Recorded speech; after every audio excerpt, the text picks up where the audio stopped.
Sophie, this plate of Behind the Bastards is so heavy as we walk through this hallway. Oh my gosh, is that David Anthony and Gareth Reynolds with a heavy plate of the dollop? Oh no, I'm losing control. Oh God, you guys are slipping too. Ah! How was that? That was so bad. It was so bad. I couldn't disagree more.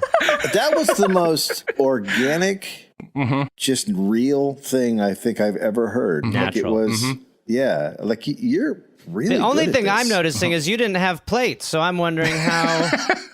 I was wondering as I started it, are they going to join in, or am I going to just have to commit fully to this? And now that's something where if it's me, I just let you go and then let you hang in silence for a long time. I was a dog in a yard that wanted to leave it, but was like, I'll get it. I'm not supposed to leave, so I was on the other end. I wanted to join. Oh gosh. Well, this is just a wonderful time. Obviously, again, you are Dave Anthony, Gareth Reynolds, hosts of The Dollop, the podcast that invented being funny about history on the internet. Thank you so much for sitting down with us today. Thank you. Oh, we've always, for a long time, I've wanted to do something with you. So, and we've talked about this, but this has been like bouncing back and forth for a while, and it was just one of those things where it's like, well, when we finally do our 6-part series on Henry Kissinger, it's going to be the worst thing we've ever had to do. I have a therapy session set up right afterwards. Dave married a therapist in preparation. That's good. Really putting in the deep work to make this series a success. Yeah. So my working title for this, which they probably won't let us use, is Henry Kissinger, a big sack of donkey balls. What's wrong with that? Before, can we do that, Sophie? I'm perfectly fine with that. What are you talking about? What do you guys know? Like, I kind of think maybe it's a good idea to start with like, what's your Cliff's Notes? We'll have you do it, Dave, because you're the one who reads things normally on the Dollop. I think that's what's the your right Cliff's order, Notes of Kissinger? Yeah. Kissinger, the thing that, obviously stands out is Vietnam and Cambodia. And, that's just reprehensible beyond all words. But he's really been a part of just so many horrific foreign policy decisions and he's always getting in there. He's always a part of the business, or at least was. I don't know if he is now, but for a long time, he was always a guy who would come in and go, why don't you do the worst thing? Yeah, and that's the thing that's interesting and even a little bit difficult about talking about him, because he's not one of these guys. He's not like, you can't say with him like you can with, I don't know, Saddam Hussein, like, oh, he started this war on this date, or he ordered this man. I mean, you can actually, but he's not on paper supposed to be a warlord or an elected leader. The thing that he is good at doing is getting the ability to do stuff that warlords and dictators do by sitting in the back rooms with people who are the ones who on paper hold the power and convincing them to let him do stuff. And he's the best at that there's ever been. We've had a couple figures on our podcast who I would relate to, like, and I would say maybe Kissinger is like the war crimes Forest Gump, where it's like, just kind of, you're like, oh yeah, he was there. He invented shit happens. I didn't know he invented that phrase.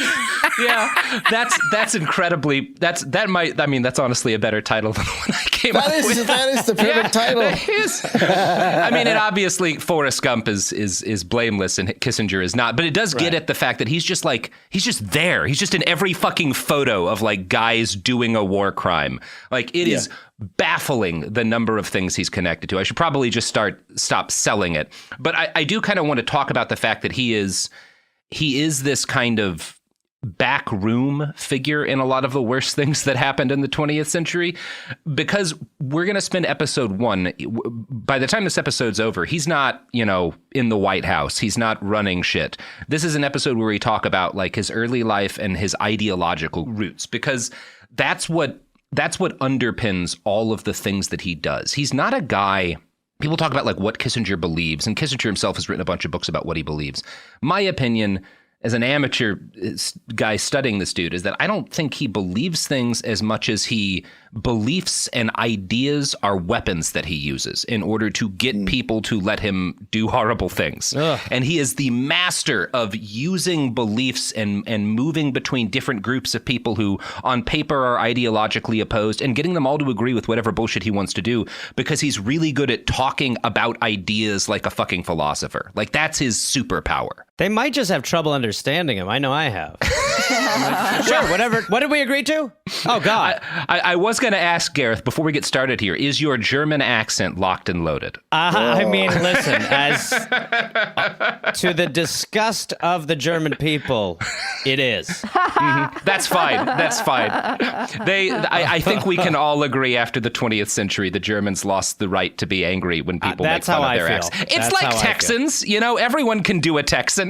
Yeah, that's how I feel. Sure, I don't think I can. I can make any accent sound kind of English and sort of Spanish at the same time. And yet can't do English. It's really just sort of this amazing ability to...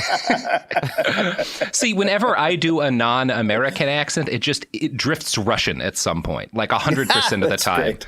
Yeah. Oh, my God. Well, this is your time. Now you can shine with what's going on. I know. I'm ready to just yuck it up over. Yeah. Speaking of which, there's a number of roots of what's happening between Ukraine and Russia right now that you can tie back to Henry Kissinger. Of course there is. I mean, that's a little bit less the area that he fucked around in, but he did some fucking around there. Like, one of the things, we are spending 6 episodes talking about Henry Kissinger, and we're leaving some shit out.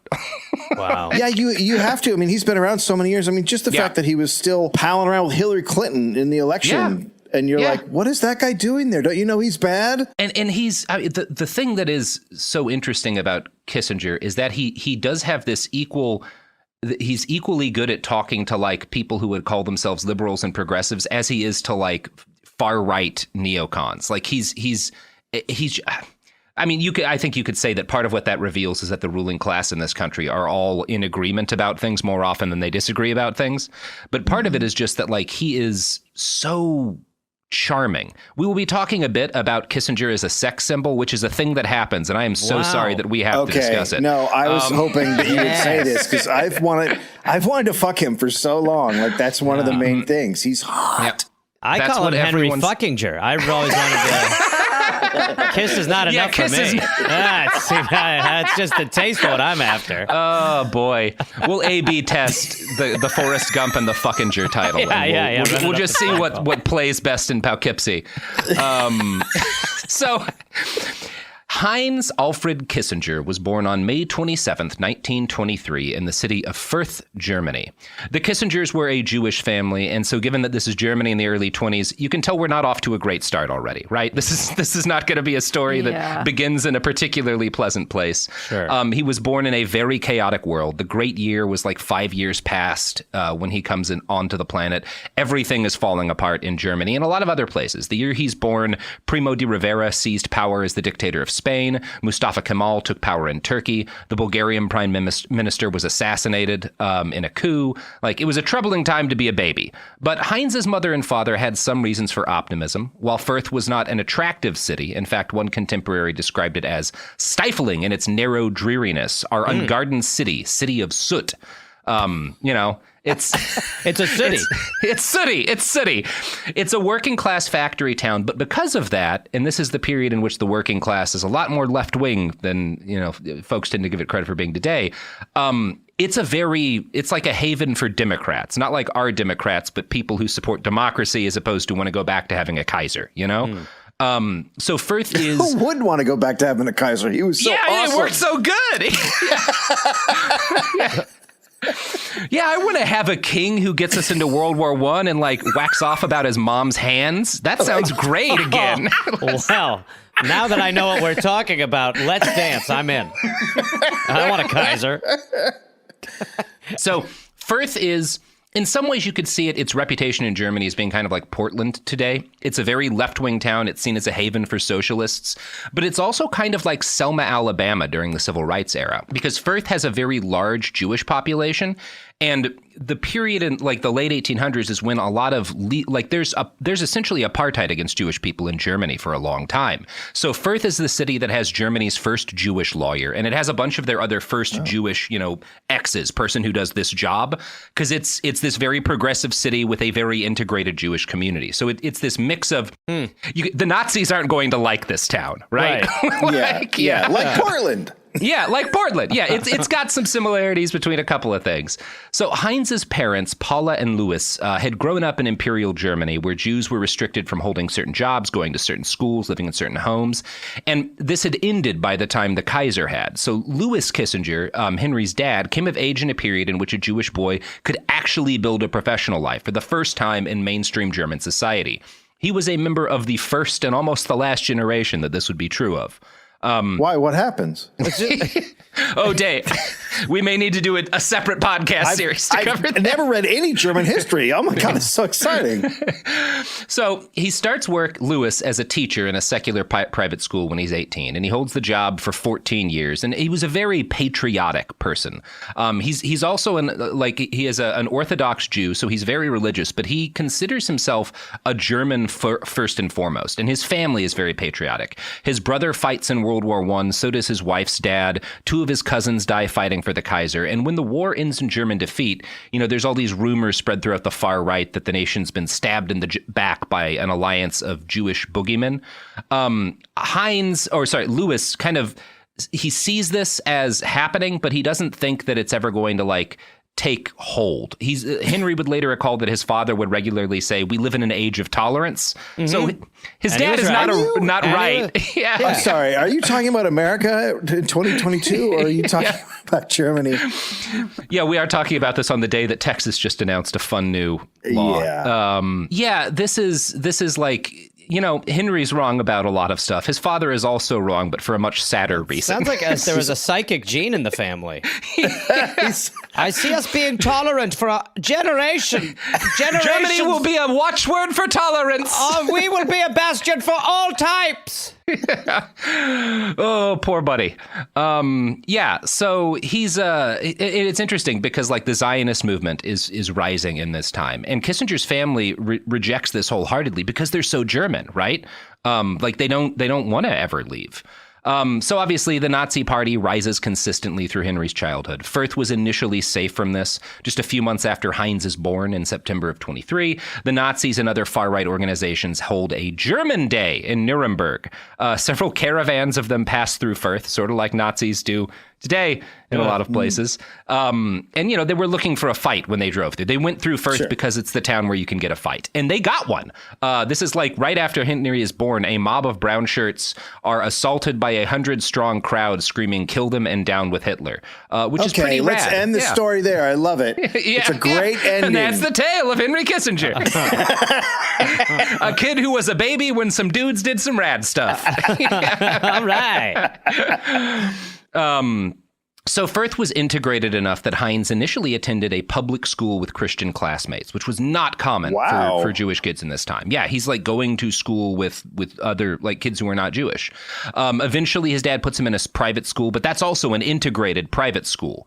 So while his education is secular, his family's very strict Orthodox. He attended Hebrew school, which he hated. I found a quote from another Jewish guy who grew up in Fürth at the same time that gives an idea as to why Henry was not a big fan of his early religious education. Quote, "Religion was a study, and not a pleasant one, a lesson taught soullessly by a soulless old man. Even today I see his evil, conceited old face in my dreams. He thrashed formulas into us, antiquated Hebrew prayers that we translated mechanically, without any actual knowledge of the language. What he taught was paltry, dead, mummified."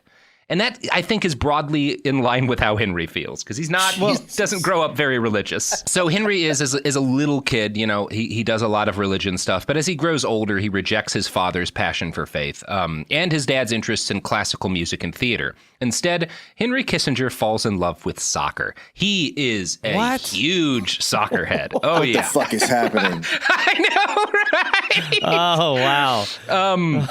Fürth has a locally renowned team. They're one of the the best teams in Germany. And so like their kids' teams, which are feeders into this whatever team, are very competitive too. Henry starts playing in a youth league when he's 6 years old. And he later recalled, quote, "I wasn't really very good, though I took the game seriously." But now, what about soccer? We should talk about that. Oh, sorry, never mind. So his real prowess early on was in strategy, as this quote from Niall Ferguson's Kissinger, it's a book named Kissinger, like the guy, makes clear. Though no great athlete, Heinz Kissinger was already a shrewd tactician, devising for his team a system that, as it turns out, is the way the Italians play soccer. The system was to drive the other team nuts by not letting them score, by keeping so many people back as defenders. It's very hard to score when 10 players are lined up in front of the goal. So immediately, Henry Kissinger as a kid is like, you know what will help us win and also make this game no fun at all? Yeah, we need to poison their water. Henry, what are you talking about? We must firebomb the homes. We know what to do. Set dynamite under their keeper. I know we are 6, but we will park the bus. There will be no joy in soccer. Remove the keeper's hands. He is as a 6-year-old doing the soccer equivalent of carpet bombing. So he gets so into soccer that he starts to neglect his studies, and his father actually bans him from playing for a while. The older he gets, Henry has more and more conflicts with his dad, a thing that no one else has ever experienced. And yeah, he would regularly, after fighting with his father, bicycle over to the home of a friend who later recalled, he liked being with us. It seems to me he had a problem with his father. If I'm not mistaken, he was afraid of him because he was a very pedantic man. His father was always checking Heinz's homework and kept a close watch on him. Heinz told me more than once that he couldn't discuss anything with his father, especially not girls. So his dad's not like hitting him or anything. He's just like really, really annoying to Henry. And just like pay attention to your studies beyond anything else. Like, I think I like this girl. Like, well, she doesn't. She's not going to the same school. Focus, Henry. Focus. Well, yeah, and he's clearly a dick who's like, you can't be a professional soccer player at 8. You have to go to school. Like, he's clearly an asshole dad. Right. Yeah. I mean, he's definitely the villain of the story. Yeah, no doubt. So Henry is magnetic to women girls at this point, from a very young age. What in the fuck is happening? I know, it's really weird. It's weird. And this is, the quotes about, girls really liking him at this age come from his father. But like, this also happens when he's in his 40s and the Secretary of State. So I'm going to say his father's probably telling the truth. I mean, at no point have I seen any version of Henry Kissinger where you're like, man, I mean, it is weird. That got memory hold because there were New York Times stories about how much women like Henry Kissinger. Because he looks like a lump of clay you could mold into anything, potentially. He never looked good. No.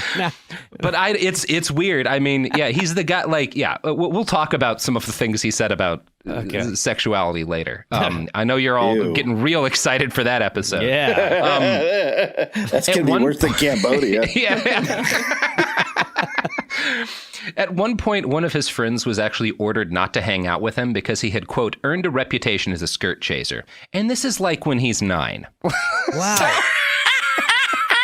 That's early. Little Henry come rocket Kissinger. First time I sex was 9.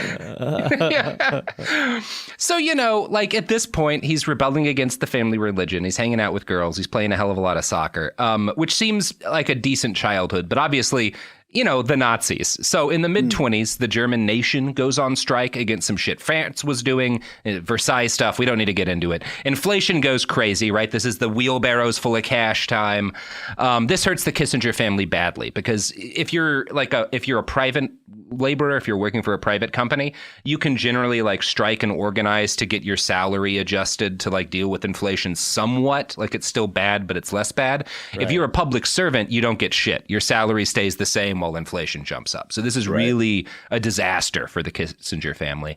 And of course, economic trouble coincides with a constant acceleration of far-right violence. Later, as an adult, Kissinger would note without emotion that he was somewhat regularly chased through the streets and beaten up by Nazi thugs as a child. That's tough. Yeah, that's tough. No punchlines. No punchlines, but there is something weird about that because he's talked about this a few times, but every time he talks about this, it is so that he can emphatically state that this part of his life had no impact on him. It's really weird. It's very strange. The literal impact of fists had no impact upon him? Yeah. Yeah, and in 1958, he declared, quote, "My life in Firth seems to have passed without leaving any deeper impressions." Well, you don't get to say that, by the way. Yeah, That's not how I feel like you works. don't. Like, I feel like you don't. I feel like I said that to a shrink once about my parents' divorce and then wept. Yeah, right. It didn't do anything. I didn't do anything. I mean, what's this? What's this fluid coming out of me? And it's like, in 1974, when discussing the times he was beaten in the streets by Nazis, he insisted to a reporter, quote, "That part of my childhood was not a key to anything. I was not consciously unhappy. I was not acutely aware of what was going on. For children, these things are not that serious. It is fashionable now to explain everything psychoanalytically, but let me tell you, the political persecutions of my childhood are not what control my life," which is really interesting, right? What the fuck? I know, right? Like, I'm sure the reporter's like, I'm ready to ask follow-ups whenever he stops talking. But he's just like, Here's anyway, what you're not supposed to remember from before 10. Anyway. I mean, I went numb. That's how I can kill. I went numb at 9. I don't feel anything. it's like, I got assaulted by a Nazi when I was 33 and it left a mark. Any time, just growing up in that environment without being assaulted is going to leave psychological damage. If your parents had kept you completely safe from street violence, it couldn't not. Yeah. And it's like, Henry, this is the only time I'm going to speak sympathetically to you, but it's fine if being beaten by Nazis as a child left a mark on you. It's the only time you want to Matt Damon him with your Robin Williams arm. Yeah, like, it's okay, man. It's okay, bud. It happened. It's interesting. The ways he explains why this didn't leave any mark on him are very interesting. And I want to quote from Henry Kissinger in 2004 now.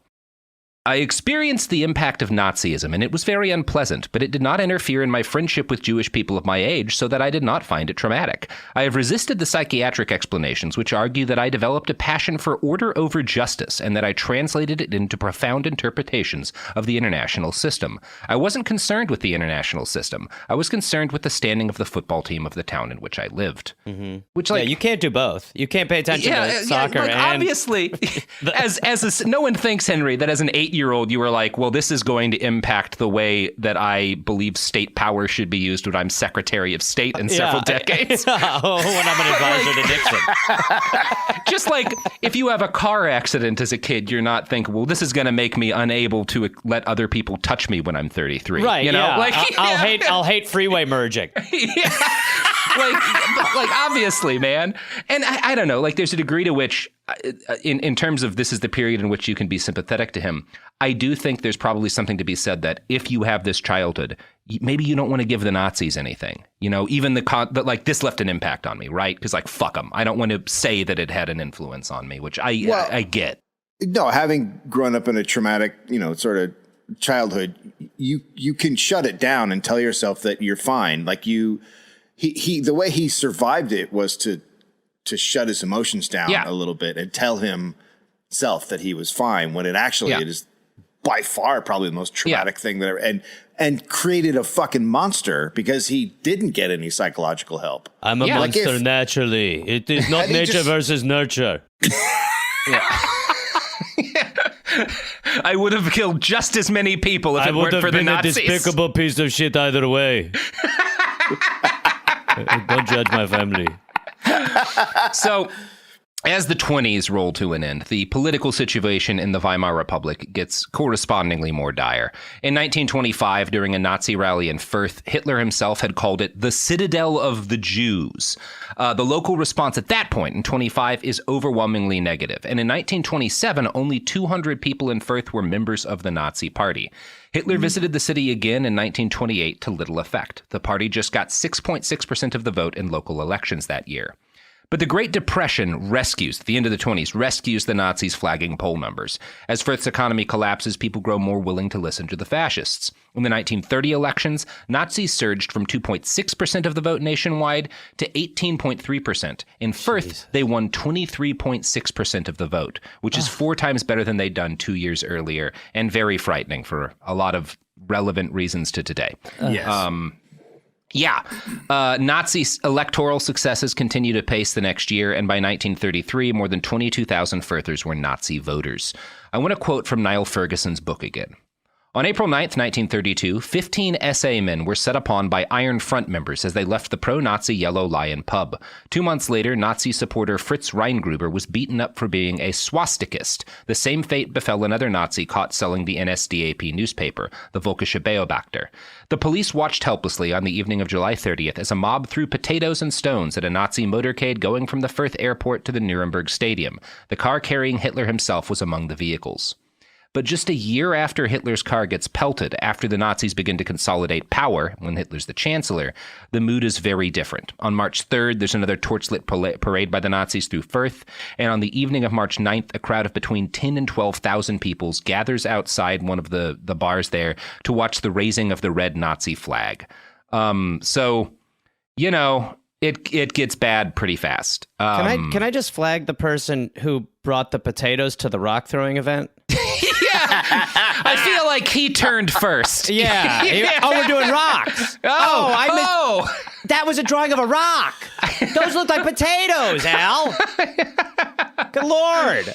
You know what? I'm going to say it right now. If that guy had brought rocks, he might have killed Hitler. We could have avoided talk it. about That's the butterfly effect. That's right the there. guy.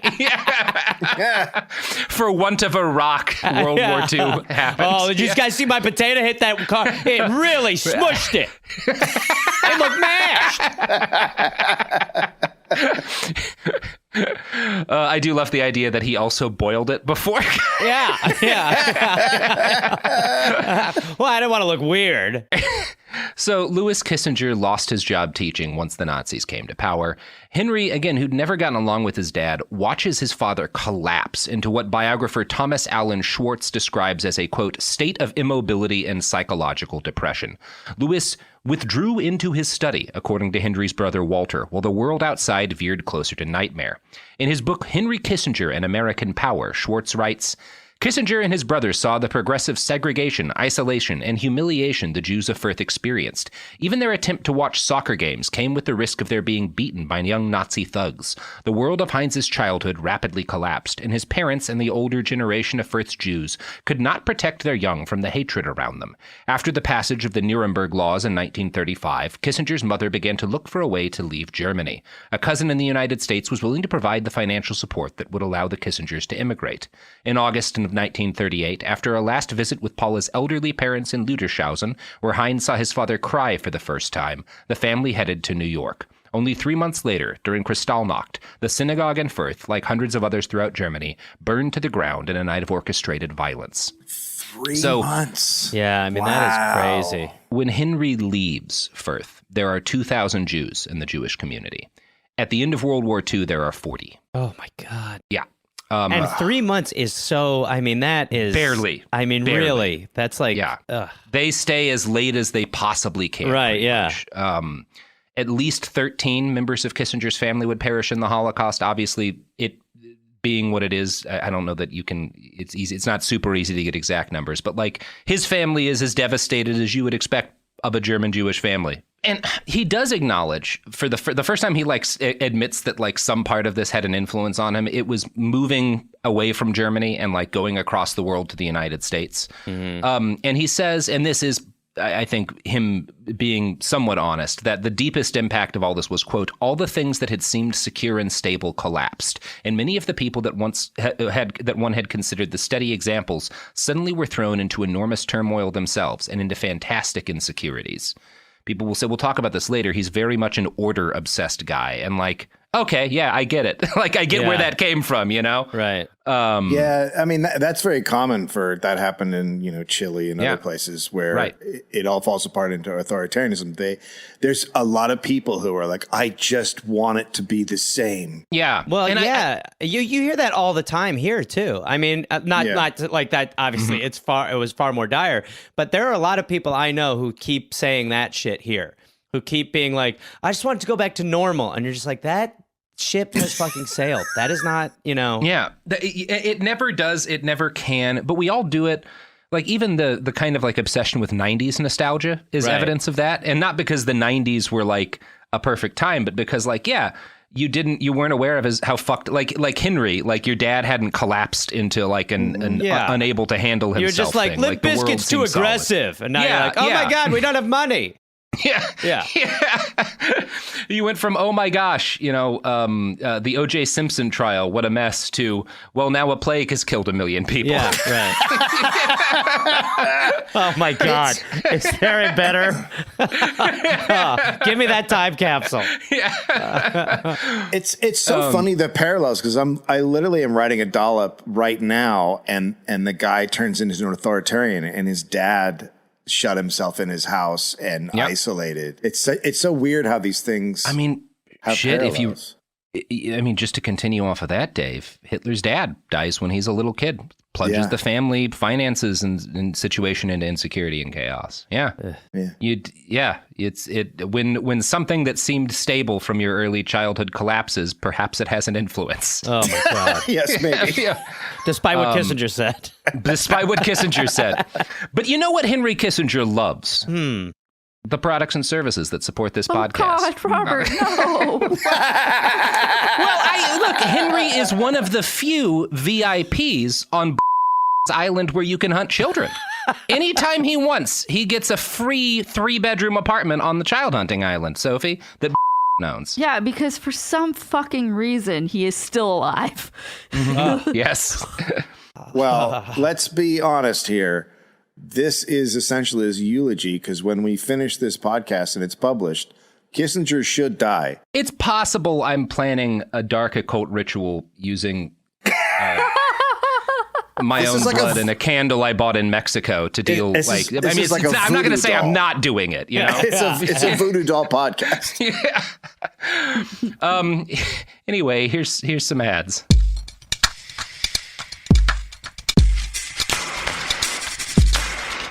We're back. Have you guys gone to the island where you can hunt little kids for sport? Yes, it's amazing. Mm-hmm, it's also fresh. It's very the brisket. Didn't expect it to be that fresh. Mm-hmm. So good. So Kissinger today has Sophie's just shaking her head. Kissinger today has idyllic recollections of his early years in the United States. He often talks about walking down the streets of his new neighborhood, seeing a group of boys walking towards him and crossing the street because he's afraid he's going to get beaten. And then he would realize like, oh, that doesn't happen here, which obviously it did in other parts of the US. Beating those boys. Yeah. They're just wearing brown shirts because they like brown. Yeah. Yes. Henry, this is a country where some people who wear brown aren't Nazis. Some of them are. Some of them are, Henry. Yeah. Different did not mean easy, though. The Kissingers spent their first years in a crowded Bronx apartment living with family. Louis got sick and even more depressed. Paula had to take control of the family and handle shit. She became a caterer and started a business that became the family's lifeline. The neighborhood they lived in was dominated by Orthodox Jewish families with a familiar background. A lot of them were from other parts of Germany. And so the Kissingers benefited from the help of several community organizations in getting back on their feet. He benefits a lot from the fact that, there's not really a government support network, but the other Jewish refugees who have come over from Europe have built support networks to make it easier for new folks coming in. Right. Henry's teen years were a mix of school and synagogue. He failed his first driving test, but excelled at soccer, and he grew to admire many aspects of his new home, including, quote, American technology, the American tempo of work, and American freedom, which I might say is in direct opposition to the American tempo of work, but whatever. Mm-hmm. Kissinger was frustrated by the casual approach to life that he saw in his new peers. He thought they were superficial. He wrote at the time that, quote, no youth my age has any kind of spiritual problem that he seriously concerns himself with. Which, well, yeah. Okay, Henry. All right, Hank. Fair. I like if you come over from Nazi Germany and you're like, people here seem carefree and shallow. And it's your like, school probably. Was like, and your schooling was basically like some old dude being like, you didn't read these right. You're going to be like, geez, these guys are really not focused on what matters. Yeah. Look, I don't want to be too critical, but New York could use a little bit of Nazism. You know what I mean? It's a little loose. Good Lord. So because of all of this, this is why one of his biographers, Schwartz, describes young Henry as socially inept. He's not not great at he's not great at dealing with his new peers. He did start dating again, though. First a girl who was a refugee from nearby Nuremberg, but most of his focus was on schoolwork and soccer. Kissinger graduated George Washington High School and started at the City College of New York. He took classes at night so he could work during the day at a brush cleaning factory some of his cousins owned. These brushes are filthy, boys. Keep going. They still do this shit. It's the most amazing, old-timey job ever. It's just basically all I can picture is just the jobs are either pressing sheets or washing brushes. These brushes are not going to clean themselves, gentlemen. How many times do I have to tell you? Well, and the corollary is some mom being like, Billy, you didn't take your sister's brushes to the cleaning shop. What is she going to do now? It's very funny. Everything old-timey is funny. People are going to think this in the future about, I don't know, having water. So at this point, Henry's ambition in life was to get, quote, a nice job, likely in accounting. One biographer noted, quote, nothing that happened to Kissinger during those years encouraged him to read more widely. His historical interests were as underdeveloped when he was 20 as when he arrived in New York as a boy of 15, which is the first normal thing about him. That yeah, dude, he's whatever. He's a kid. Yeah. Right. We're about to get in the Studio 54 years, I feel like. Yes. Right. So World War II happens, starts, for the United States at least. It started elsewhere a bit earlier. Right, But for the U.S., it starts... All right, we'll do it. Yeah. When Henry is 21.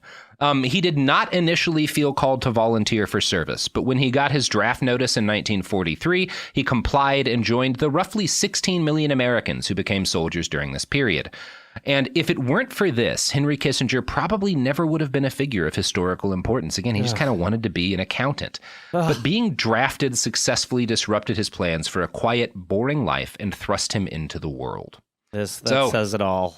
Yeah. It's not. It's just, maybe don't draft this guy. Right? Maybe Yeah, or don't draft him. Just right now, you could be like, you don't. I did not actually see your Venmo this year, so it's hard for me to process.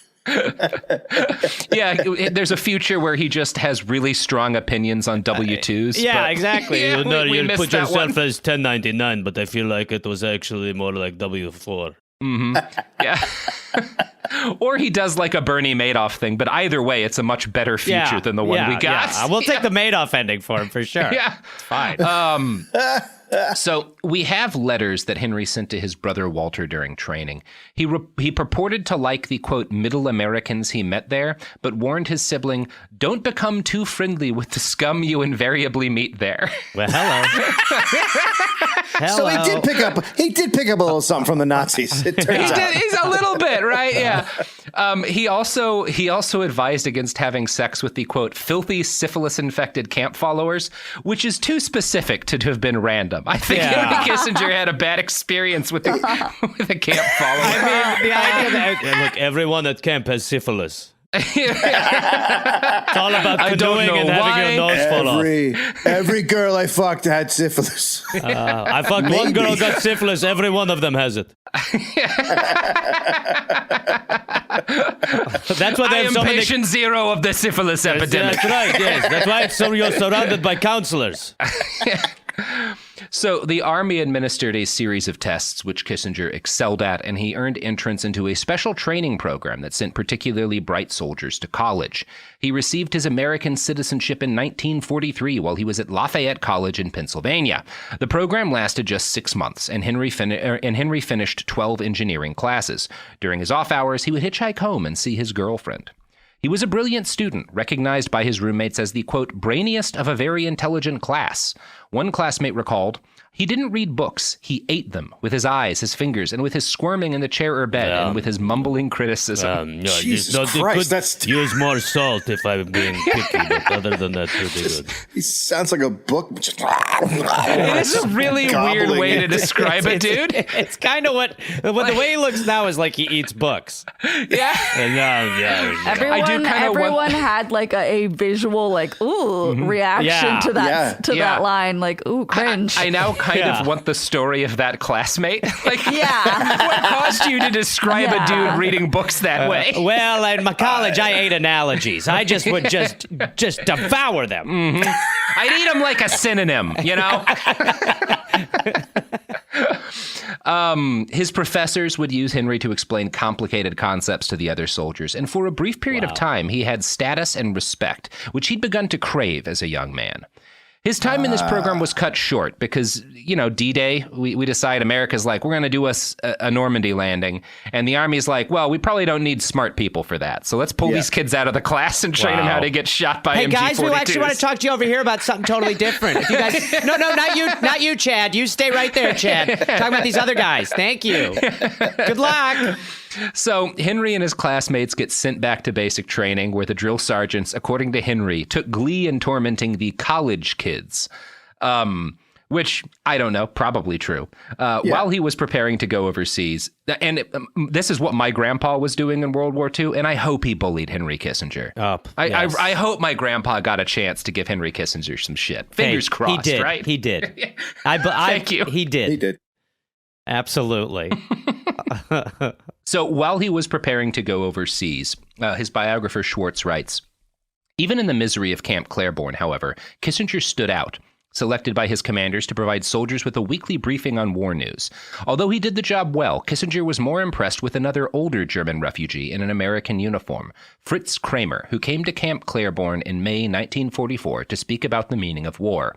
After Kramer's impassioned talk, Kissinger wrote him a note. Dear Private Kramer, I heard you speak yesterday. Check yes. Oh, sorry. Basically, yeah. He literally, it's like, I liked what you had to say. Can I help you somehow? Oh, wow. That's literally what the note is, Scare. Check yes on notebooks. Yeah. Kramer responded almost immediately to the simple fan letter, returning a few days later to seek Kissinger out for conversation and dinner, insisting they speak in German, not English. The Lutheran Kramer later said that he was taken with this, quote, little Jewish refugee he had met who, he believed, as yet knows nothing, but already he understands everything. Wow. That's an interesting way to describe him. I mean, it sounds like a guy who eats books. Yeah. And this guy, Kramer is a Prussian, which I don't know the degree to which that means anything to a lot of people. The Prussians, so there was most of the resistance to the Nazis was from the left. Once the Nazis got into power, the resistance to the Nazis that meant anything was Prussian, not because they were good dudes, but because they were way too conservative for Hitler. They were like, well, we want to fight and take over all of Europe, but like with a Kaiser who has royal blood, not this like gross little corporal and stuff. And it's complicated because like a lot of those Prussians got murdered by the Nazis. And as a general rule, your sympathy is with the people who get murdered by the Nazis. But it's also like, you got murdered by the Nazis for the wrong reasons. Right. They were like, we have one small note, but everything else is working great for us. They were the guys who were like, Hitler's bad because he's not going to win the war against Russia. Right. Wow. Okay. Yeah. So this guy, Fritz Kramer, would be, in Henry's words, quote, the greatest single influence on my formative years. Since Fritz was a Prussian conservative, so for an idea of how fucking German Fritz Kramer is, he wears a monocle to make his weak eye work harder, to make his weak eye work better. Like, my God. Hello. My Lord. I am the craziest asshole ever. Wow. What the fuck? And, Fritz hated the Nazis, which good. He also hated the communists, which you have to think there was some sus stuff there. Yeah.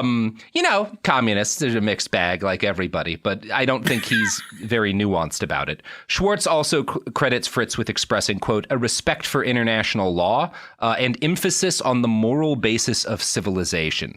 And what Fritz Kramer means by the moral basis of civilization is not the same as what I think maybe you or I might mean. Yeah. Okay. Yeah. Now I think the most important influence Kramer had was Kramer is very conservative, and Henry is kind of a natural conservative, and Kramer really reinforces this feeling in Henry, which is expressed by a growing sort of revulsion in Kissinger towards any ideas outside of the political median, right? Which you get why he has a tendency towards this. If your childhood is this like battle of extremes in your hometown, I get why you would kind of veer towards the middle. And this guy Kramer really turns that up to 11 in him. One write-up in the New Yorker notes, quote, he warned Kissinger not to emulate cleverling intellectuals and their bloodless cost-benefit analyses. Believing Kissinger to be musically attuned to history, he told him, only if you do not calculate will you really have the freedom which distinguishes you from the little people. Oh, So that's bad. So that's going to go really bad. I mean, you really are like, I mean, this is his Morpheus. We're just starting to be like, okay, this is. And by the way, have you thought about maybe just losing the glasses and just going with the wand? That is so much like punish your weak eye. You must punish the weak even when it comes to your eyes. Yeah. He has found a kid who like has a problematic history of starting fires and is now teaching him how to build a fertilizer bomb. He's a bad influence. Yeah. Matches are so, but have you ever seen a Zippo? Yeah. These are great. So Kissinger finishes training and is deployed with the 84th Infantry Division as it moves towards Nazi Europe. His division sees a decent amount of combat. He does not. He's a back ranker. He handles administrative and management tasks. And he finds the power and authority he gets through his time in the service intoxicating. Though he doesn't fight directly. He does earn a Bronze Star for valor because he helps catch and take out a Gestapo sleeper cell, primarily due to the fact that like he's just, a very observant dude. In 1945, he participates in the liberation of a concentration camp, Ahlem, A-H-L-E-M. I'm not 100% sure on how to pronounce it. One prisoner at the camp remembered him as the young American who announced, "You are free." For Kissinger, the overwhelming memory of this experience was seeing inmates he described as being barely recognizable as humans and feeling the instinct to feed them before learning that some were so starved that solid food would kill them. Shortly thereafter, one thing you got to say, he does not like, he's not a sheltered upbringing. And you would be like, oh, maybe that could be the influence that made him be like, oh, you can, there's good. You can provide the people who are tortured and starved some, help. You could take away from this, like, my God, war is evil and we should do everything we can to prevent it, as opposed to, baby! Yeah. Well, let's see how it plays out, Dave. Settle down. Maybe this is the 6-part Behind the Bastards episode about a cool dude who does nice things. Yeah. I just brought you guys here to talk about a chill guy. So shortly after liberating this concentration camp, Kissinger writes an essay on his experience where he asks, quote, "Who was lucky, the man who draws circles in the sand and mumbles, 'I am free,' or the bones that are interred in the hillside?" He concludes from the experience that this is humanity in the 20th century. So, an understandably bleak take from liberating a concentration camp. That's fair. You know what is a bad time to move to an ad plug? I didn't think you were going to be brave enough to do this, but fair enough. Oh, boy. Wow. Yeah. You know what makes me hungry? Ooh, probably shouldn't go too far down that road. Let the ads do the talking. Let the ads do the talking. The ads are going to come and win the same way the Soviet Union did. There it is. By throwing wave after wave of men into Nazi trenches. Anyway. Yeah, I think we lost it. We had it for a minute. We had it for a second there. I took it too far. I took it there. Here we go.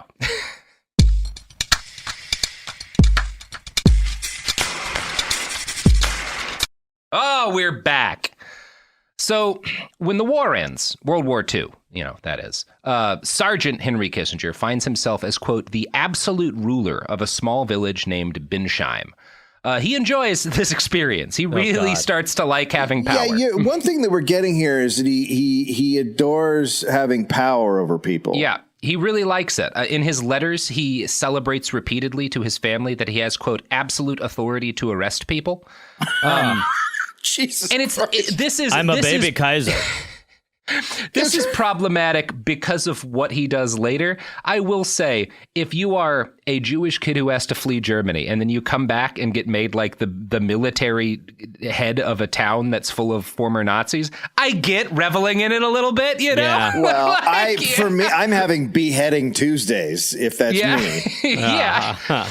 So again, he's not, because of what he does later, this is unsettling, but like, it's understandable in the moment. Yeah. He appropriates a luxury home and a fancy car, both of which had to have belonged to some Nazi, which is sure.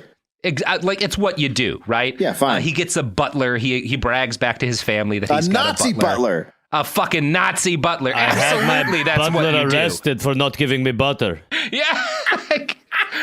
That is obvious. Now, that said, he's also, to his credit, really aware of not wanting the Germans in town to identify this guy who's absolute ruler as being Jewish. I think because he doesn't want it to make things problems for Jewish people who stay behind in Germany. He makes other soldiers refer to him as Mr. Henry rather than by his last name.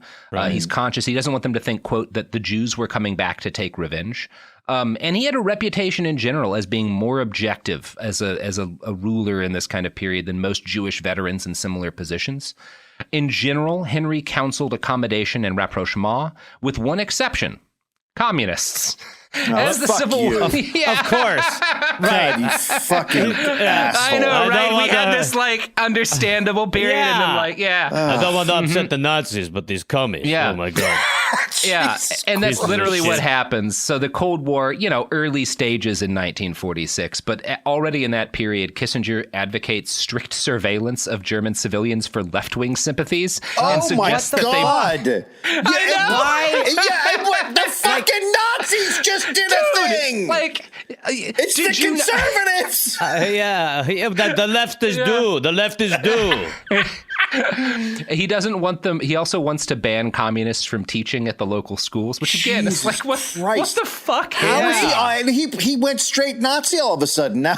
Yeah, he's definitely, well, let's say fascist. Let's say fascist. Yeah, okay. Yeah, fascist. Now he's a fascist. Yeah, he does a bit. Oh, Mr. Henry. He starts dating a Gentile German girl during this period. Because again, he's not very religious. His letters home to his parents, though, because they don't like this at all. They're like, you're losing your faith. And Henry gets very combative with them. He sees them as irrational, writing, quote, "To me, there is not only right or wrong, but many shades in between. The real tragedies in life are not choices between right and wrong. Real difficulties bear difficulties of the soul, provoking agonies, which you in your world of black and white can't begin to comprehend." How's the dog? How's the dog? Love you, Mom. Love you, Mom. Also, how's Scruffs? Is Scruffs good? Is his tail better? And his parents have the reaction we all did, where they're like, "Hey, how are you? Bud. It seems like the war may have."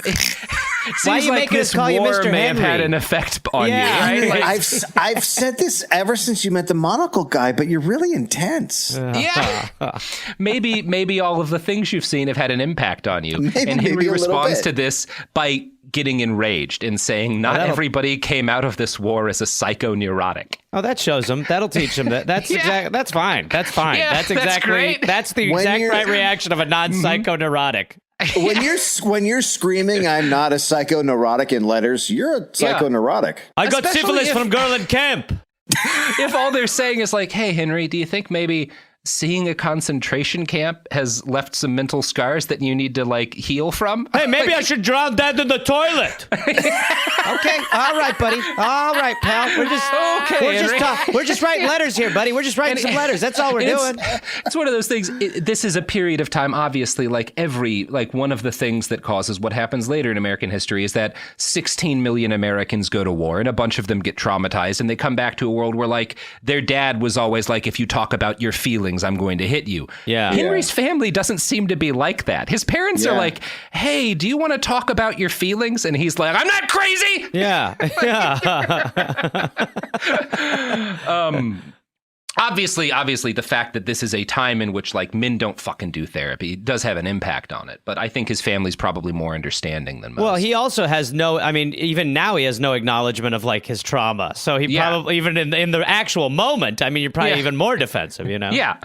In 1947, Kissinger finally decides to leave Germany for the second time. On Fritz Kramer's advice, he applies late to Harvard, and he was accepted, winning one of the 2 national scholarships the school gave New Yorkers each year. Wow. Now, Chapo Trap House did a tournament of evil people from Harvard. It's awesome. And Kissinger won. So that's cool. That makes sense. Oh, boy. The Ivy League. Real good at producing bad people. Maybe we should look into that one. So one of his classmates recalls, and he does, like, it's Henry Kissinger. He's very good at school. One of his classmates recalls that he, quote, worked harder and studied more than anybody else on campus. He ate school. He ate school. Couldn't stop him from shoving pencils in his mouth. He ate the campus like Godzilla would have. He nearly died. He almost died from lead. His studies so absorbed him that he ignored the people around him. He made, quote, no lasting friendships with other students. He seemed scarcely aware of the extraordinary range of people gathered around him. Ugh. So Kissinger's ideology evolved along the lines Kramer had started him off on. He agreed with Goethe, I believe is the name of the German philosopher, that if he, quote, had to choose between justice and disorder on the one hand and injustice and order on the other, I would always choose the latter. So, well, there we go. He's made his choice. That's very telling. Like we know. I know. Henry. It's just nice to know we're like around the time. Like, okay, so he was pretty defined. Okay. Yeah. So, Henry, you know some other people who thought that order was more important than justice? Yeah. They had an impact on your childhood? Yeah, no shit. Yeah, right. But it's just such how trauma works too. It's a strange thing that it's so conscious, like he's so completely aware of it. Yeah.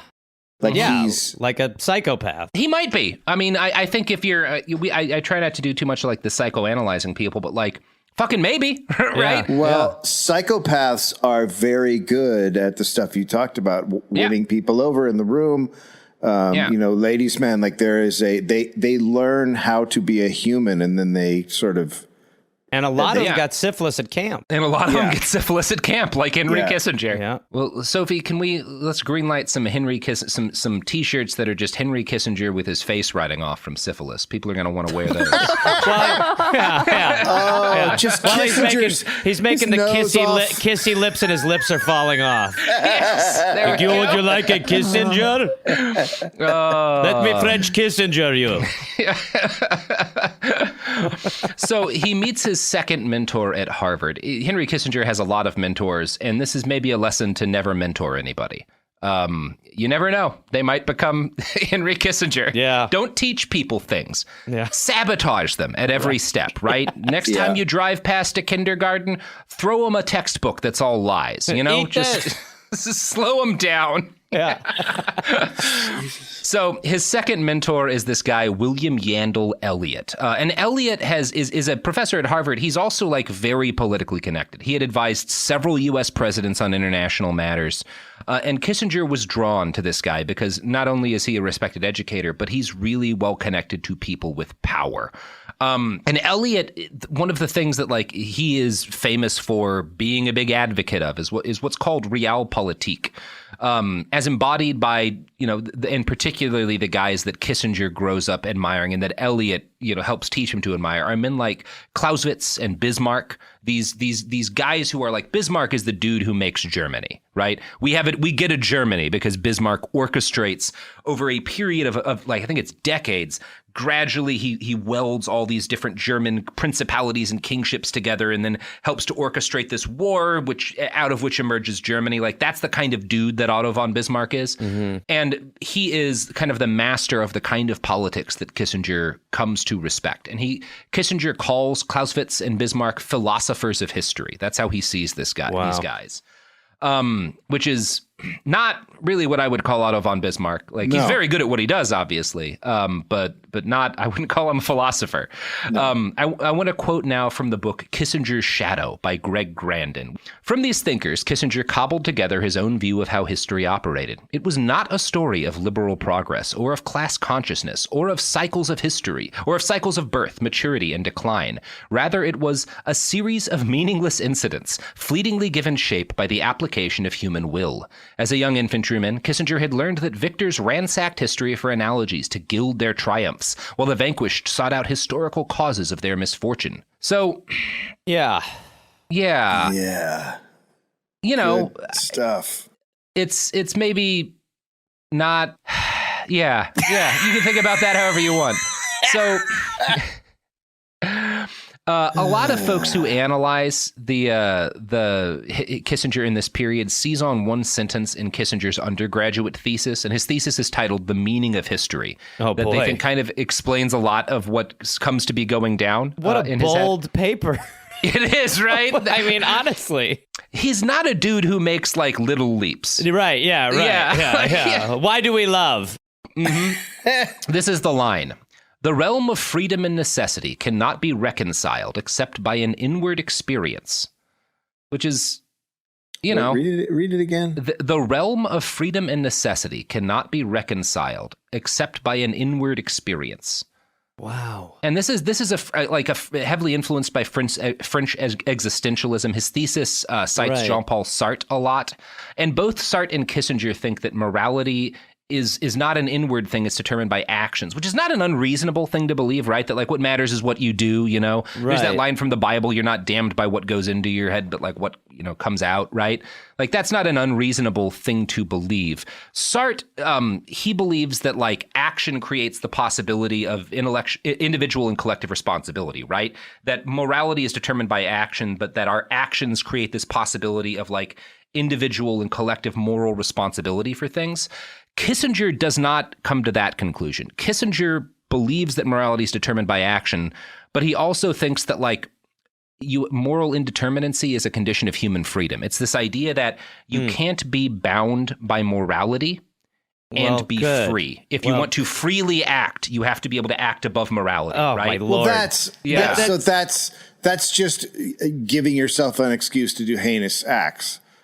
That's a is. lot of his intellectual development is him, and also a lot of this is obviously all of this. One of the things that you have to account for is all of this analysis of like his development intellectually comes after he does all the horrible things. Like so, sure. Retrospect and including helps. from him and from like the people who are sources who are saying this is what he was like as a kid. There is that degree of biasing, right? Like that this is after he is the person that he is. Because if he had gone on to like just be a professor, nobody would have given a shit about what Henry Kissinger believed. If the accountant said that, we'd be like, look, just what do I owe? Yeah. Tell me what the IRS gets, man. Yeah. I don't need another lecture on this. And Kissinger's the fact that he becomes so kind of moral relativism is the word I've used. I don't even know if that's right, but like this idea that like freedom and morality are kind of like inherently opposed. This upsets a lot of people around him, including people who are like his big supporters, including that Professor Elliot guy. At his retirement party, Elliot's retirement party, Henry Kissinger and a number of students gather to like bid him farewell. And journalist David Halberstam wrote that Elliot had positive things to say about almost all of his students who had gathered there. But when he reached Kissinger, he said this. "Henry," he began, "you're brilliant, but you're arrogant. In fact, you're the most arrogant man I've ever met." Kissinger became ashen-faced. "Mark my words," Elliot continued. "Your arrogance is going to get you in real trouble one day." That is amazing on so many levels. Like at your retirement party to be like, "Hey, and you, listen, shitbag, chill out." And then for that also to be totally incorrect. Like, I saw this like clip of some guy in like Atlantic City talking to Trump when Trump is going like, "Well, what makes a Native American?" And the guy just goes, "Sir, I'm glad you're never going to get into any real power." And you're like, "No." Oh, dude. Well, and one of the things like the Professor Elliot is like one of the guys who helps get him his first big gigs and shit. Like he's a major bass. And I think this is kind of him belatedly being like, whoops. "Oh no. Oopsie poopsie. I'm going to go patronize a Cambodian restaurant just to make myself feel a little better." Tipped real well when he went to like eat Vietnamese. I don't even need food. Just give me the tip slip. I don't even need the food. Just give me the tip slip. I owe you guys. I'm not going to tell you why. There you go. Don't worry about it. Take everything. Mm-hmm. Here's my pen. I gotta go. Do you know if there's a Bangladeshi restaurant nearby? I'm actually hitting a lot of spots tonight and not eating. I'll be honest. I got a long list. I'm going to a lot of places. No, not German. No, not German. No, not German. You know what? They're actually fine. They're I don't fine. think I need. Yeah. No. So his thesis. That thing that he says to Kissinger, it should be what happens, but our society rewards psychopaths above anybody else. And so, to be what fair, he most thinks, societies. So what he thinks should be is the opposite. What he's talking about is a just world, which isn't what this is. And it's one of those things. This is something like that get kind of more into anthropological thinking, but like one of the reasons people will say is like why we have psychopaths is that if you're in a band of 70 people who are like hunter-gatherers starving through the winter, it's helpful to have a guy like Henry Kissinger who can say like, well, these these 6 people are too old and sick, and we have to let them die, otherwise we'll all starve, right? That's a situation in which it's good to have a psychopath, because you need someone who just doesn't give a shit about certain things. When you have a society of billions that's global, it becomes a problem, because that kind of thinking is not so useful, and tends to just get millions and millions of people killed. Yeah. It's not great. Anyway, Henry's thesis is published in 1950 at roughly the same time Harry Truman decides to send troops to Korea and to aid French forces in Vietnam. Professor Elliot told Kissinger that the Korean War was an example of the East, quote, testing the civilization of the West. Yeah, people doing their own thing in their own country is a test to us. Yeah. You know? Jesus fucking Like the Koreans and the Vietnamese having completely their own shit going on as a test of us in the United States. How dare you? You know, Ho Chi Minh not wanting to be ruled over by the French is really a test of American power. It's very insulting, huh? I mean, and obviously they see that like the Soviet Union is orchestrating all of this, and the Soviet Union is involved too. But like, just it's not. They're looking us in the eyes. They've got their own shit going on, dude. They think they are on the same level. How dare they do this? So as the U.S. increased its commitments to a growing series of wars in Southeast Asia, Kissinger grew more dedicated to the work of a guy named Oswald Spengler. Spengler's book, The Decline of the West, is not something I am well equipped to describe or explain in detail, but Greg Grandin is, so I'm going to quote from him again. Spengler waged a relentless assault on the very idea of reality. He insisted that there existed a higher plane of experience that was inaccessible to rational thought, a plane where instinct and creativity reigned. We have, Spengler thought, hardly yet an inkling of how much in our reputedly objective values and experiences is only disguise, only image and expression. To get behind image and expression, to penetrate perceived material power and interests, and grasp what Spengler called destiny, one needed not information, but intuition, not facts, but hunches, not reason, but a soul sense, a world feeling. Often enough, a statesman does not know what he is doing, Spengler wrote, but that does not prevent him from following with confidence just the one path that leads to success. Oh my God! And now does George W. Bush crawl out of a pile of goo now? Like, They hate us for our freedom. George Bush like pops out of Henry Kissinger's back as a polyp. Yeah, when he reads right. That It's like when Dr. Pimple Popper it's a two-headed Rumsfeld Bush like thing. Like we know where they are. They're in the east, west, north, and south. Kissinger finds this logic intoxicating, but he did disagree with Spengler about Spengler's primary contention, which is that civilizational decay was inevitable. Spengler argued that civilizations had springs, summers, autumns, and winters, right? That they proceed through kind of like inevitable stages, and there's not really any way to stop this procession, right? Which is, I think, a pretty reasonable, like, any civilization is going to have like a life cycle, right? Yep. That's a thing, like, historically, you can argue pretty well. Kissinger doesn't believe this. Everything dies. Yeah. Well, course, that's actually not what Kissinger believes. Yeah, and of course the man who is like living way beyond his shelf life is like, told you so. Yeah. Doesn't die. So here's Grandin again talking about Kissinger, how Kissinger grapples with this aspect of Spengler. Having lost a sense of purpose, civilizations lurch outward to find meaning. They get caught up in a series of disastrous wars, propelled forward to doom by history's cosmic beat, power for power's sake, blood for blood. Imperialism is the inevitable product of this final stage, Kissinger wrote, summing up the decline of the West's argument, an outward thrust to hide the inner void.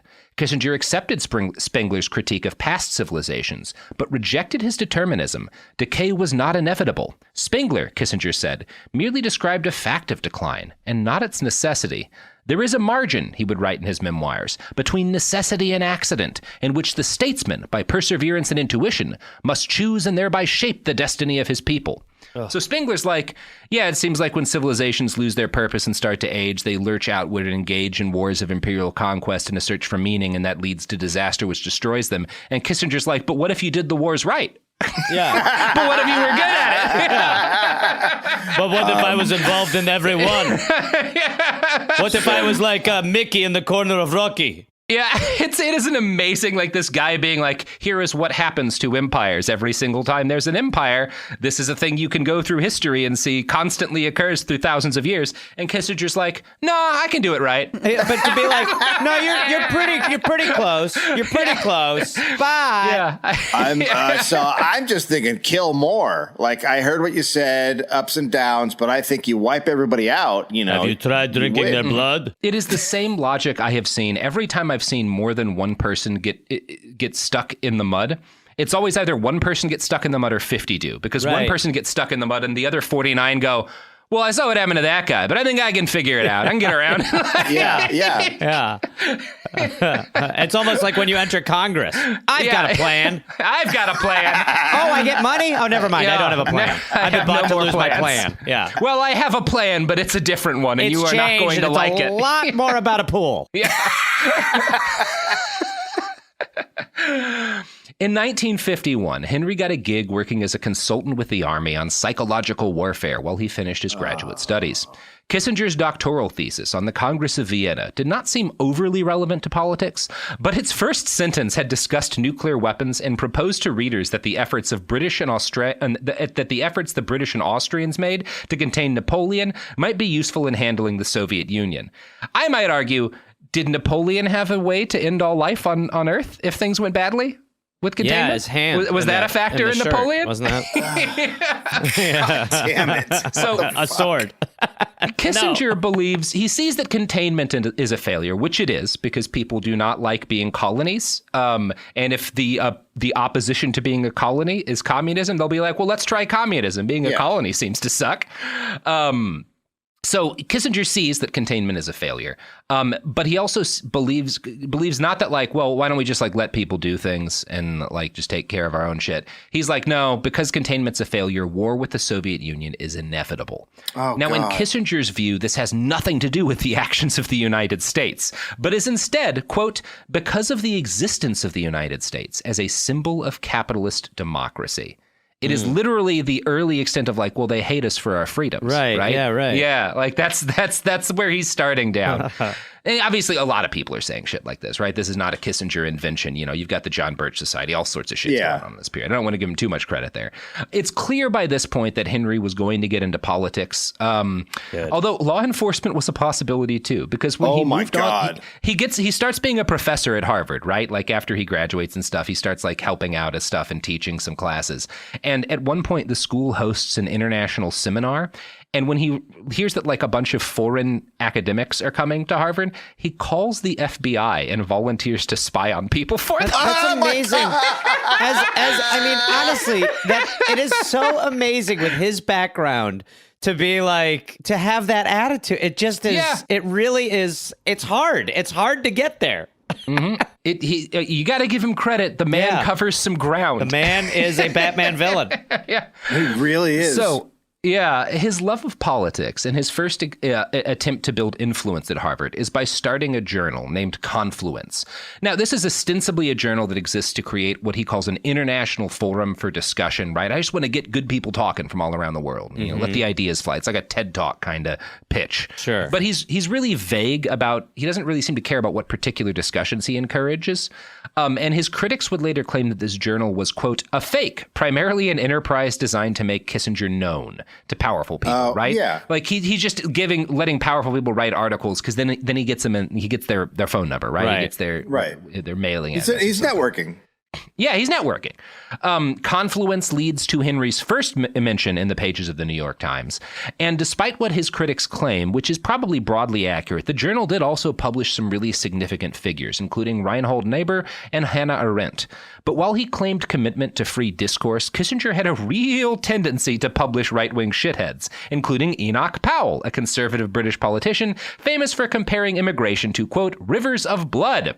Well, so that's fair. I mean, I've always agreed with that. I mean, that is just so straightforward. But you like blood rivers. I love a blood river. Oh, my God. That to me is the laziest of rivers. Mm-hmm. Yeah, because you float real good. Oh, yeah. All that salt. Yeah, it's molasses. Yeah. But that's freedom. I mean, if you can say immigrants are like a river of blood, That's the freedom he's talking about. That's the freedom. You want to know what other kind of freedoms he's interested in publishing? Oh, God. I'm going to quote from Niall Ferguson from the book Kissinger here. An article by Ernst von Salomon, a right-wing German writer who had been convicted for his role in the assassination of Walter Rathenau, a German foreign minister in the Weimar Republic. The article provoked an angry letter from Shepard Stone of the Ford Foundation, who had provided money for both the International Seminar and the Journal. So first note, he publishes a guy who's basically pretty close to a Nazi, a far-right German terrorist in the Weimar years. And it's so upsetting that a representative of the Ford Foundation complains. Oh, my Lord. I mean, if you can upset the Ford Foundation, you're crossing that line. If the Ford Foundation is like, your connection to a Nazi worries me. Hey, and that's coming from us, who are really cool with that. You know who we are, right? We're like super into that. Look, I have the protocols of the Elders of Zion tattooed on my chest. Yeah. But like I'm also all gonna, Ford Foundation employees. I'm going to throw a flag on the play. I'm still flagging the play. And our new car's coming out, the Ford swastika. Oh, man. So, quote, Stone was appalled that Kissinger would publish an article by a criminal and a Nazi sympathizer like Solomon. Kissinger told Stone he disliked Solomon and opposed what he stood for, considering him a damned soul driven by the Furies. Demonstrating a remarkable self-confidence for a graduate student, Kissinger defended himself for publishing the article. I may err occasionally on the side of too great tolerance, partly because I believe our readers sufficiently mature to make their own judgments. Kissinger argued that what Solomon represented was a symptom of certain tendencies of our age, but that by appearing in a liberal journal like Confluence, Solomon was the one who was compromised. Kissinger was not simply defending free speech. He had solicited the article from Solomon, telling the German about, quote, having long admired your writings, even if I could not share your point of view. What? So... It gets better and more relevant to today because when there's an outcry against this, Kissinger writes a letter to his friend Kramer and says, I have now joined you as the cardinal villain in liberal demonology. Oh, my God. This is He's just doing it now.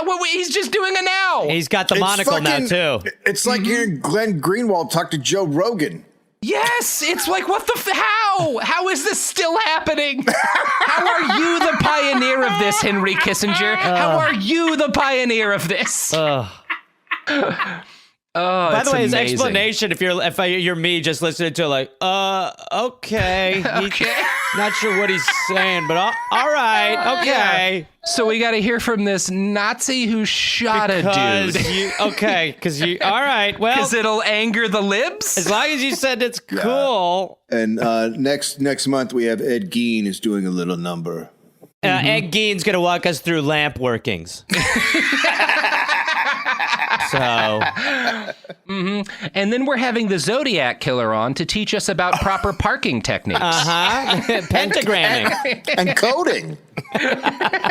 He'd actually be pretty good at that. Yeah.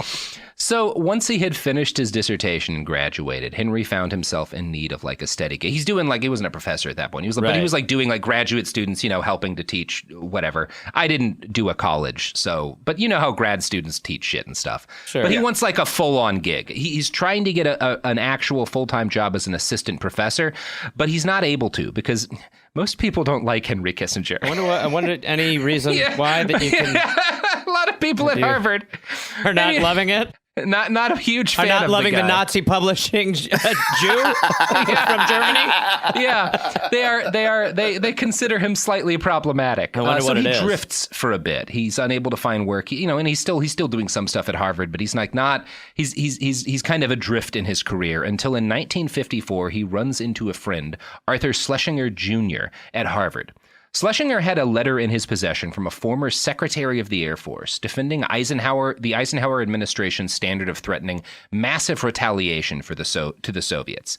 Now, the gist of this idea that the Eisenhower administration really kicked off was that if we promise the Soviets that if there's ever a confrontation, we will immediately send out a world-ending hail of nukes, right? Mm-hmm. Then those lines won't get crossed, right? We won't have any kind of fight at all. If if everyone knows those are the stakes, then nothing will happen, right? That's the idea. Kissinger disagrees with this take, right? Which is reasonable to disagree with, right? Yeah. There's a lot of problems with we will end the world if there's any kind of issue. I'm worried where he's going to take it. Yeah, he's going to make it worse. He's going to make it worse. You know what, guys? He sure does. That's exactly what he does, Gareth. Because Kissinger's, we'll talk about what he does in a bit, but he writes a letter kind of writing out some critiques to this, and he has his friend Nelson Rockefeller send it to Eisenhower. He's friends with Nelson Rockefeller, by the way. Of course. Everyone is in this period. All the cool people. When the president rejects Kissinger's analysis at the advice of John Foster Dulles, Rockefeller resigns, and he resigns from his job with the administration, which temporarily closes a door to Henry. But the letter that Kissinger had received was well enough, popular enough among other thinkers in Washington that it earns him a job offer, heading a study group at the Council on Foreign Relations, studying nuclear weapons and foreign policy. But of course, Henry's problem with massive retaliation wasn't that using nuclear weapons was unconscionable. It was that the world-ending nature of the threats the Eisenhower administration was making meant they would never nuke anybody. And Kissinger thought this was a terrible idea. Absolutely. He thought that nuclear weapons should be used tactically to secure battlefield victories against the communists. What's happening? He thinks it's bad to have nukes and not use them? That's his angle. What in the fuck? It's good. Yeah, it's wild that in this argument between if there's a fight, we'll kill everybody, or what if we just try using nukes a little bit, the kill everybody guys have the more reasonable take. I mean, it really. You're close to getting it right. Yeah. We can do it much faster. It's incredible. And also, but again, the people he's arguing with is the Eisenhower administration. Nelson Rockefeller is not a right winger who's this guy's got some shit going on, Right. we should listen to him. And he's a lot of people who are not hard right dudes are maybe it makes sense. We got to be using these tactical nuclear weapons. We should at least consider the possibility. He makes a good point. He uses smart words and he quotes from smart people when he talks about nuking folks. You got a lot of words. So that is part one of our epic series, Henry Kissinger. Jesus Christ, dude, maybe become an accountant. What a guy. What a guy. In part two, we'll talk about how he gets into power. So that's got to be a hoot for everybody. Mm-hmm. But feel before we do that, do you guys do a giant influential popular podcast that maybe this podcast is heavily influenced by? Is that something you guys do? Are you talking about Rogan? Yes, you are both Joe Rogan, right? Yeah. The Dollop, yes. The Dollop podcast. It is your podcast. We believe in using the yes. nukes. Yes, that was your 6-part series, The Dollops. Why we need to nuke people. Yeah, go for it, Eisenhower. Check out The Dollop if you have not already. Just a fucking very, very funny podcast. You guys want to plug anything else before we roll out into part two? I mean, my ears a couple times during this, but outside of that, no. Well, you can go to dolloppodcast.com. We're on tour all over the place in Australia and domestically soon. That will be very exciting. I am excited for touring to exist again. Thing in our lives. Yeah. Fingers crossed. Mm-hmm. So, until part two, go home and read some Oswald Spengler and then disagree with it in a way that makes you much, much worse. Yep. Yes. Put the monocle in the bad eye. Yeah. All right.